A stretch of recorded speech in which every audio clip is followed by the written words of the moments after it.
afternoon. Thanks for joining us across the fence. I'm Fran Stoddard. Midlife often goes hand in hand with the word crisis. But what if it turns out that midlife can be the best time in your life? Our guest today is Ellen Albertson. She's the author of Rock Your Midlife, 7 Steps to Transform Yourself and Make Your Next Chapter Your Best Chapter. A PhD psychologist, coach, and dietitian, Dr. Ellen helps women transform themselves and thrive, especially during that vague time called midlife. Welcome to the program, Ellen. Thank you, Fran. It's awesome to be here. And actually, this is kind of a welcome back. You have been on as a guest dietitian. Some people might remember you in that way, but you're here as an author today. So how do you define midlife? Roughly, it's that time, when you're hitting your 40s, between 40 and about 65. But I think it's, you have this wake-up call when you start to realize that there is less time in front of you than behind you. So it's a bit of a wake-up call. And how is midlife different for men and women? Are men really going out and buying the sports cars, or is it very different? Well, the crisis is a bit of a myth. Not that many people, about 8% of people actually have the quote unquote midlife crisis. But, for women, we're very appearance focused. We really feel like most important thing is our appearance. So when we're going through midlife, plus we've got that thing called menopause. So there's this physiological thing, and there's this focus on appearance, and your appearance does change as you hit midlife. For men, it's more of a sense of not being as powerful, not being as important. So this is sort of more of a loss of relevancy, and it's not as much focus on appearance. Okay, and your book has gathered actually a lot of attention. You've been giving interviews and are on the cover of Aspire magazine, which is awesome. Why is midlife such a hot topic right now? Well, for 2 reasons. I think, well, first, the baby boomers and the Gen Xers, right? So baby boomers are like, you know what, we're reinventing everything. So they have really set a course in terms of aging. And then you've got the Gen X coming up, and they're looking at things like menopause, looking at reinvention. So there's just a lot of interest, largely because we've got this gift of 30 extra years. I mean, this is the first time that humanity is looking at living till into our 80s, our 90s, even to 100. So we've been gifted with decades and decades of opportunity. And so midlife is this time where we're looking at, like, what do I need to change right now? So I think we're reinventing ourselves, and we're really reinventing the way we look at midlife and the way we look at aging. Great, and actually you have this moniker, the Midlife Whisperer. So what does that mean to you, and how did that come about? Well, I literally was at a conference, the Entrepreneurial Women's Conference in Texas, and I was thinking about my brand and what I do, and it just popped into my head. And I was shocked to realize that nobody had the moniker, so I trademarked it. And when I think about the Midlife Whisperer, it's really about, I got you. I understand you on the level of, body, mind, heart, spirit, relationships. And so when I work with women and some men, is really, I've been through this period myself. I've helped hundreds of women, and I really understand that it's an unraveling. It can be a really challenging time, but it's also this tremendous opportunity to reinvent yourself and make the most of what you're gifted with, this second adulthood. Right, and that's the name of your website, and we'll get to that, and we'll put it on the full screen near the end of the program. So the big question, why and how do people get stuck in midlife? You're talking about this is an opportunity to really look ahead and have fabulous years ahead, but people also really get stuck at this time.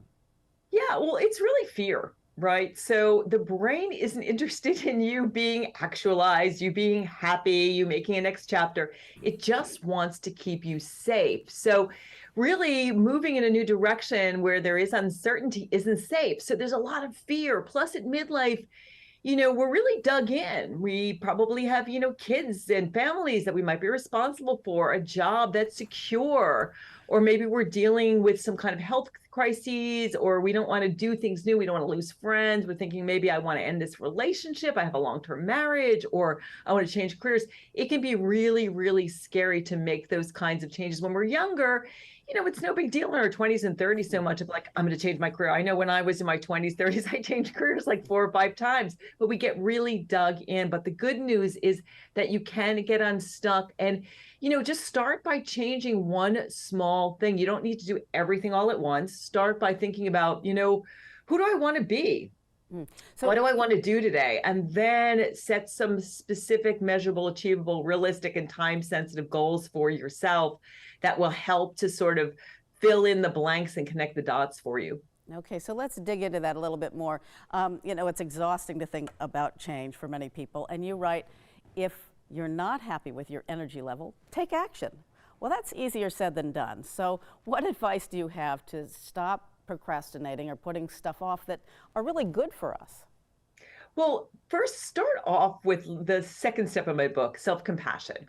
Do it because you love and care about yourself, not because you hate yourself. When I started, you mentioned that I've been a dietitian. I've been a dietitian for 30 years. When I started, people would come in to see me and it was all of this self-loathing. I hate my body. I can't stand the way I eat. All of this negativity around the change process. So start out and thinking about, I'm doing this because I love and care about myself. I want to be healthy at 100.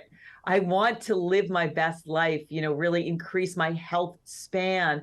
And then think about, what's one change I want to work on. I think so often we look at all the things we should be doing. I should change my diet. I should drink more water. I should get more sleep. I should train for that 5K, and it can get completely overwhelming. And that's where the procrastination comes in. We shut down. We don't feel good about ourselves. Or maybe, you failed at diets before. Don't go on a diet. Just, add a serving of fruits and vegetables to your day. Have an apple that you put in your bag instead of, a Snickers bar. Fill up that bottle of water and carry it with you. Go to sleep at 11 o'clock. Get that 8 hours. So start small and set, again, some SMART goals, specific things that you have control over that you can do. And then reward yourself when you do it. Get that massage, that facial, take an hour or two to do something just for you, to reward yourself for being nice to yourself. Fantastic. Easy. One small thing at a time. I love your SMART, measurable goals that you have.